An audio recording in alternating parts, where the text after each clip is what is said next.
네, 안녕하세요. 오래간만인데 깜짝 놀란 소식으로 찾아왔습니다. 코딩하는 AI 뭐 이런 얘기가 지금 뭐 최근은 아니고 사실은 어, 많은 우려를 했죠. 사실 인공지능이 개발을 하기 시작하면 개발자들의 어떤 그런 자리가 없어지지 않겠느냐. 미래 직업이 개발자가 상당히 뭐 4차 산업이다 해서 떠오르고 있고 최근에도 개발자 연봉 얘기들이 나오면서 상당히 많이 관심을 갖고 있었다가 조금 이제 아시는 분들 인공지능으로 개발하기 시작하면 어느 순간 개발자들의 자리는 없어지지 않을까라는 우려. 그래서 내가 이제 시작하려는 입장에서는 과연 어떻게 해야 되는지 그런 고민을 할 수도 있는 상황이었죠. 제가 조금 이 분야에 꽤 오래 있으면서 그런 받았던 느낌 그리고 앞으로의 얘기 뭐 제가 절대적인 것을 뭐 맞춘다 이런 뜻이 아니라 그냥 지내오면서 이것이 어떠한 의미를 갖는가라는 정도로 이해하시면 좋을 것 같습니다. 일단 마이크로소프트가 깃허브를 인수를 했고 지금 솔루션이 그러니까 AI 얘기가 나오는 거는 사실 깃허브에서 출시한 그 코파일럿이라는 서비스를 말하는 것 같아요. 뭐 다른 쪽에서도 많은 연구를 하고 있을 거라고 생각이 되는데 코파일럿을 간단히 이제 살펴본 부분은 예, 지금 이런 식으로 홍보를 하고 있는데요. 페어 프로그래머다라는 식이에요. 그러니까 AI를 활용한 그러니까 사실상은 조금은 돋는 그런 느낌이긴 해요. 왜냐면 깃허브에서 나왔다라는 게 좀 의미가 있어 보여요. 왜냐하면 깃허브라는 건 소스 레파지토리, 그러니까 소스를 보관해주거나 소스를 서로 그 코어할 수 있도록 어떤 관리해주는 그러니까 서밋을 하고 또 내려받을 수 있고 그런 일종의 저장소 역할을 했던 곳에서 소스를 어떤 자동화된 툴을 만들었다라는 관점은 예를 들면 이런 거죠. 언어 번역기 같은 그런 느낌이 좀 들어요. 제 입장에서는. 번역도 정말 많이 우수해졌고 구글 번역기 같은 경우는 정말 자연스러워졌죠. 과거와 비할 수 없을 정도로. 근데 그게 제가 이제 나중에 듣기로 그 언어를 이렇게 토큰으로 이렇게 잘게 단어로 쪼갠 다음에 그걸 거꾸로 다른 언어로 바꾸는 방식이 한계에 부딪혀서 그거를 패턴, 그러니까 문장을 무수히 많이 넣었다고 해요. 그런 방식으로 바뀌었었다고 하더라고요, 번역 개념을. 그러니까 어떤 영어 문장이 나왔을 때 한국말은 또는 중국말은 또는 일본말은 어떤 표현들을 쓰더라. 그래서 그냥 그 표현을 거의 노출을 시키면 사람들이 우와, 너무 자연스럽네? 이렇게 나온 거죠. 자, 그래서 저는 이제 소스를 형상 관리하던 그 깃허브에는 정말 많은 소스들이 있었을 거고, 그걸 일종의 패턴화 또는 많은 그 세련된 패턴들을 가지고 있다가 그러니까 제시해주거나 제공해주는 게 아닌가. 그러니까 이 서비스를 잠깐 보면은 이렇게 뭐 is positive 해서 이렇게 promise라고 이렇게 하는 것에 어떤 함수까지를 만들면 이 함수의 내용을 채워준다라는 개념이에요. 뭐 이런 정도의 느낌인데 자 이런 정도의 느낌이에요. 한번 기다려 볼게요.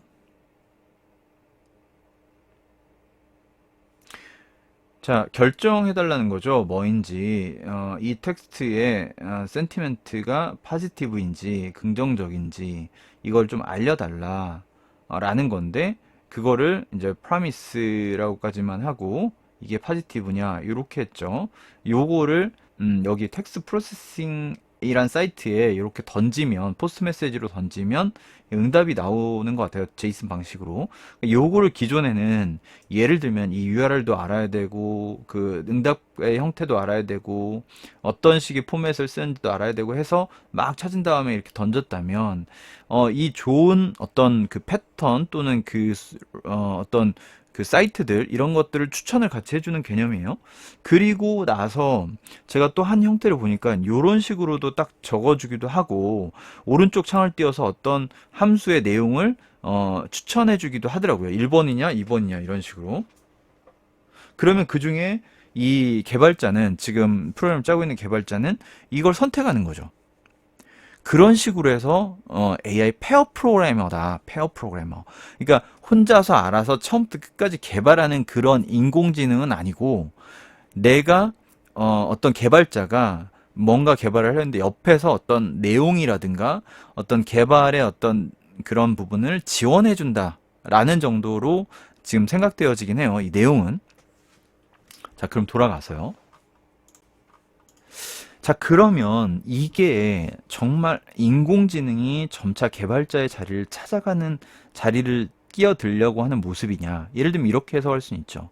요거 이 코드 개발하는데 예를 들면 일주일 걸렸던 거를 이 지원으로 인해서 3일로 줄었다. 그러면 공수가 주는 거냐. 공수라고 하는데 기간 같은 거를, 기간이 작업량이 주는 거냐. 기간이 축소될 수 있냐. 또 하나의 관점. 또 하나는 2명이 일하던 거를 1명으로 줄일 수 있냐. 그렇다면 잘 생각하면 간접적으로, 직간접적으로 일자리가 줄을 수도 있는 거죠. 그 어떤 그 프로젝트의 규모가 줄을 수 있으니까요. 자, 그렇게 생각하면은 점점점 개발자의 그런 어떤 포지션이 위협을 받을 수 있다. 뭐 요런 생각도 드는 면도 있어요. 자, 요런 화면 사실 처음 보신 분도 계시죠. 그러니까 이 화면이 뭐냐면, 과거에 좀 너무 오래된 얘기긴 하나, 도스 시절에, 그러니까 윈도우가 나오기 전에 도스 시절에 어떤 그 이걸 뭐라고 하면, 뭐 일종의 풀그림, 우리나라 말로 하면 그, 아니면 풀다운 메뉴, 뭐 그런 식으로 표현을 했어요. 자, 이게 어떤 프로그램의 어떤 틀이에요. 여기 틀. 이 틀인데, 이건 뭐 메뉴라고 생각하면 되는데, 이 메뉴 하나하나를 이렇게 키보드로 왔다 갔다 하면서 딱 누르면 파일로 저장되거나 어떤 편집기가 나오거나 하는 거예요. 뭐 이거 프로그램 자체를 설명하려기보다는, 자, 요 화면을, 요 메뉴까지를 만드는데 그때 당시에 어떤 분이 저한테 이거를 한 달 걸렸다고 하더라고요. 왜 그러냐? 그럼 이 텍스트만 집어넣으면 메뉴 나오는 거 아니냐? 그랬더니 아니래요. 이 좌표값을 다 그린 거래요, 여기를.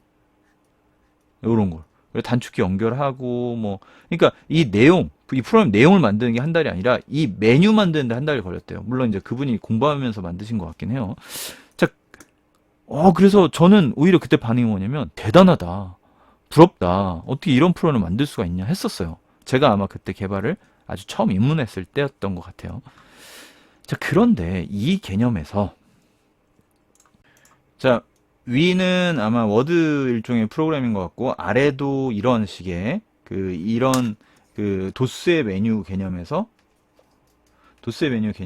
이렇게 윈도우의 메뉴 개념으로 바뀌었을 때가 있었어요.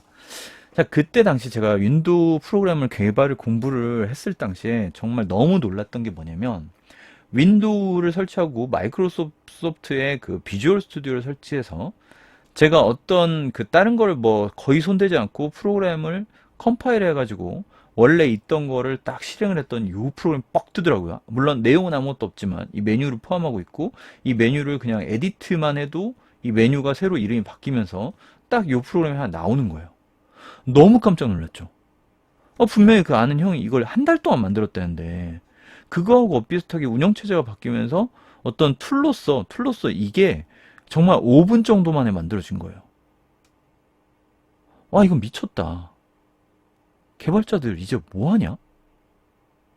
조금 과한 표현이긴 한데, 그러니까 이 프로그램의 기대치라는 게, 그때 이걸 만들고 어떤 단순한 프로그램을 만들었다면, 뭐 결론부터 말씀드리면, 이러한 이 메뉴는 기본이 되면서 이 안쪽 내용들이 더 충실해졌습니다. 물론 이런 것도 일일이 만들지 않아요. 이거 그냥 그 비주얼 스튜디오에서 그냥 편집만 하면 되는 겁니다. 물론 이 안쪽의 기능을 만드는 건 다시 프로그래머가 해야 될 일이에요. 조금 다른 개념인 건 맞아요. 하지만 자동화가 가져다 주는 한계점이라는 게 있다라는 말씀이에요. 자, 안드로이드 스튜디오까지 본 김에 한번 잠깐 볼게요. 자, 프로젝트를 하나 띄워보려고 합니다. 자, 베이직. 그냥 띄울게요, 실행. 이 상태에서 바로. 이거는 지금 안드로이드 스튜디오고요. 안드로이드 스튜디오 띄우고요. 띄우고 방금 그 위저드에서 첫 번째 거 골랐고요. 그냥 선택만 했어요. 아무것도 바꾸지 않고. 그랬더니 제가 소스를 다 가져와요. 관련된 소스를 쫙 가져오고 한번 실행해 볼게요. 자, 뭐 단순한 거지만 이거 일종의 앱이거든요. 여기를 글씨를 바꾸면 되고 어떤 기능을 추가하면 되는 그냥 앱이에요, 이것도. 앱이 컴파일 한번 하고 그냥 실행하니까 바로 뜬 거죠. 이 버튼에 대해서 반응도 하고 있죠. 플로팅 버튼.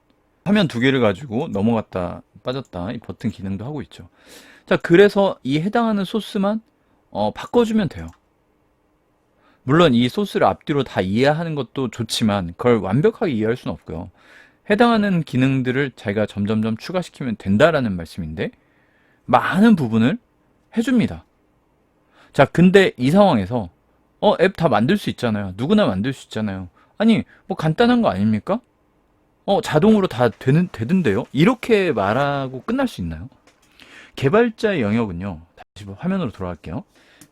자, 방금 이제 그 과거의 도스 프로그램에서 윈도우 프로그램 바뀌고 방금 안드로이드까지 보여드렸는데 점점 그 개발 생산성이라고 말하는데 이 속도 측면 그리고 많은 부분을 개발자들이 정말 개발하기 쉽게 해준다는 건 맞아요. 하지만 내용을 자동으로 해준 적은 없었고요. 지금도 아까 페어 프로그램이라는 게 개발자가 어떤 그 틀을 잡아 나가야 돼요. 잡아 나가야 되는 거고 어떤 서포트를 좀 받을 수 있는 쉽게 말하면 구글 검색을 하던 거를 약간 지원받을 수 있는 성격이에요. 그럼 여전히도 개발자가 생각하고 어떤 걸 만들지 고민하고 만들어야 되는 과정 자체가 전혀 없어지지 않았고 그거를 자동으로 해주는 건 전혀 없습니다. 제 생각으로는 앞으로 AI가 많은 부분 지원을 해줄 수 있을지도 모르고 그걸로 인해서 개발 생산성이 굉장히 빨라질 수는 있죠.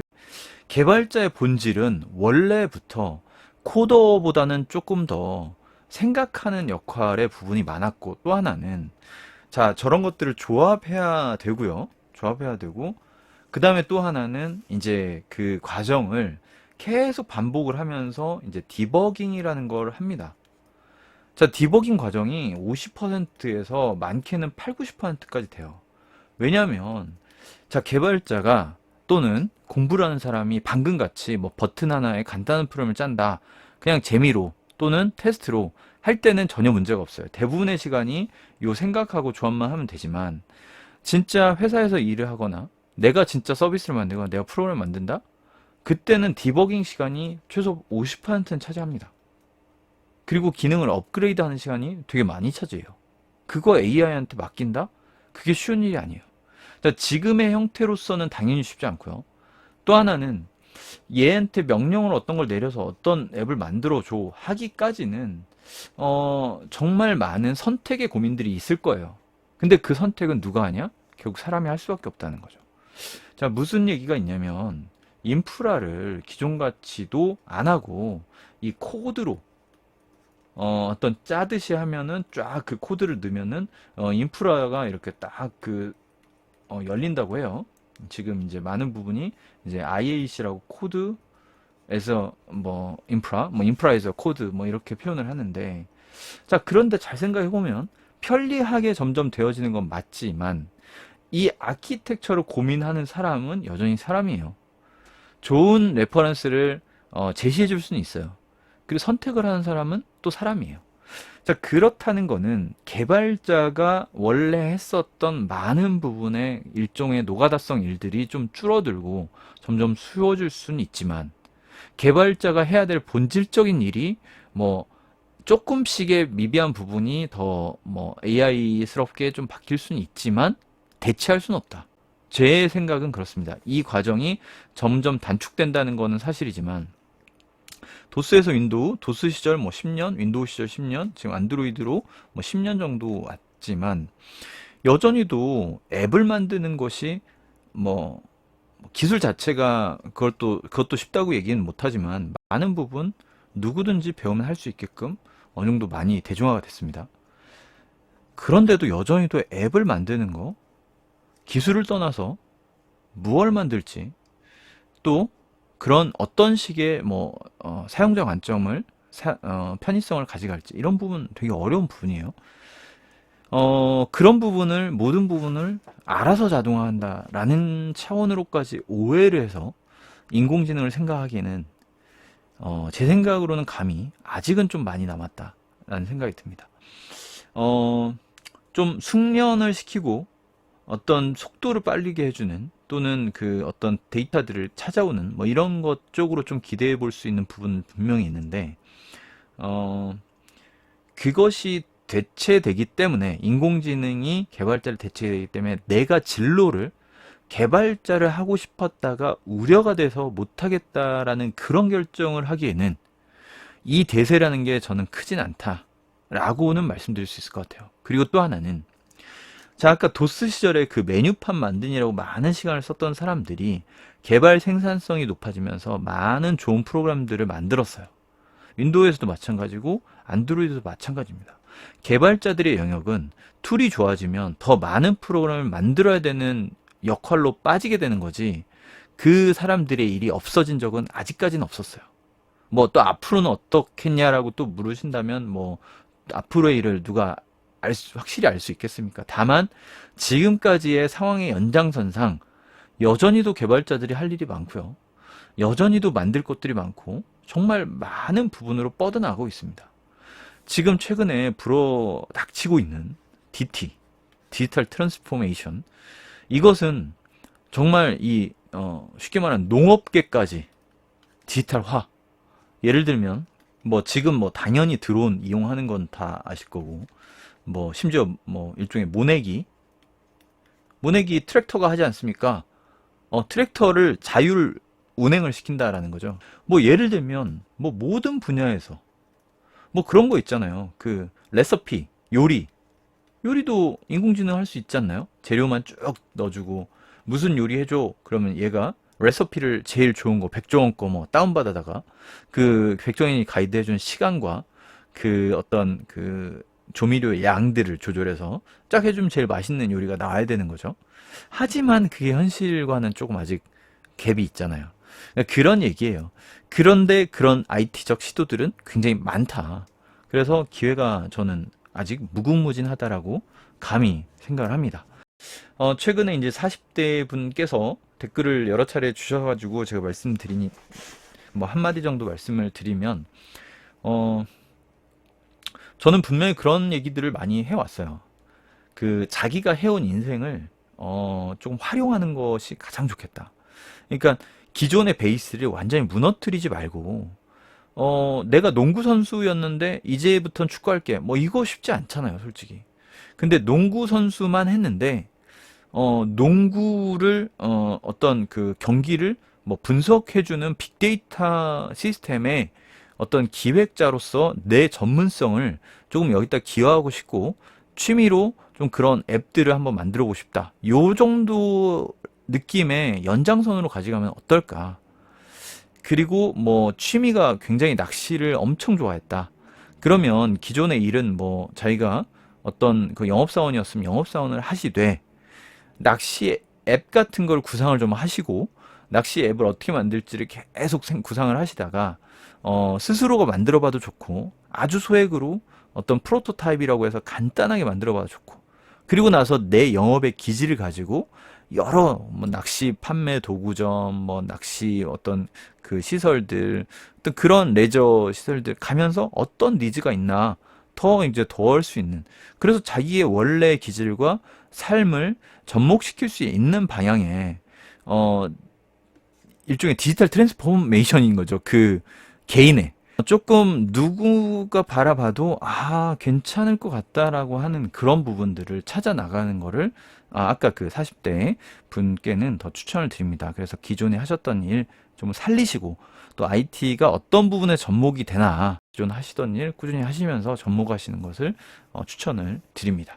오늘 AI 얘기가 나와서 제가 좀 부랴부랴 얘기를 했는데요.